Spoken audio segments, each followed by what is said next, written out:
Assalamualaikum dan selamat sejahtera. Pada 5 hingga 7 Mei, berlangsungnya kejohanan MSSJ Akuatik 2026.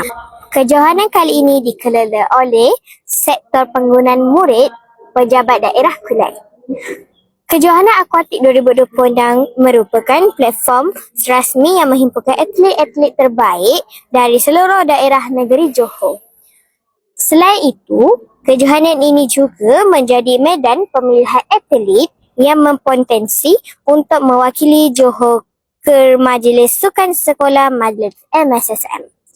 Jom kita saksikan acara di dalam Pusat Akuatik MBJB Arena Akuatik.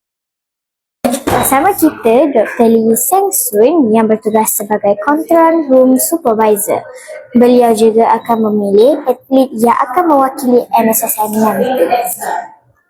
Apa khabar doktor? Khabar baik. Pada pandangan doktor, apa yang dan bagaimana potensi atlet-atlet muda akuatik Johor tahun ini? Potensi atlet-atlet bagi tahun ini terutamanya bagi perempuan 12 dengan lelaki 12 tahun ini ada improvement banyak. Peningkatan terutamanya lelaki 12 lah.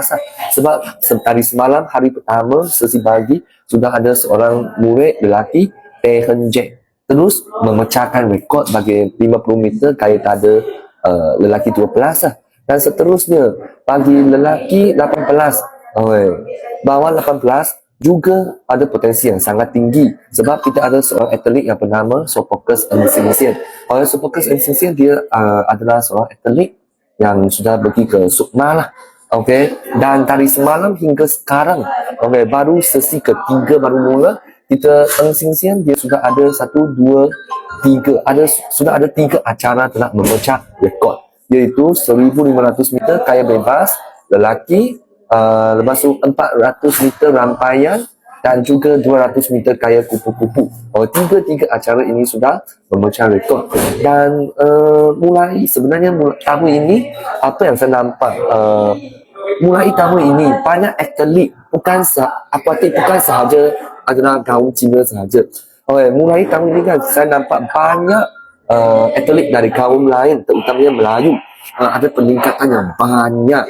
Sebab dari semalam sampai sekarang kan ada budak Melayu mendapat johan dan juga memecah rekod.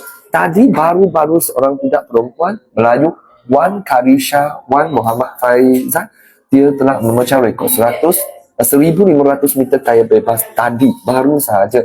Dan budak tersebut semalam pun mendapat naik johan bagi 50 meter kaya dada semalam juga. Ini yang saya nampak lah. Dan harapan yang saya paling tinggi adalah harap tahun ini atlet yang kita pilih ke MSSM akan memecah rekod lah tahun-tahun lepas bagi negeri Johor. Itu sahaja. Terima kasih doktor. Thank you. Thank you. Terima kasih.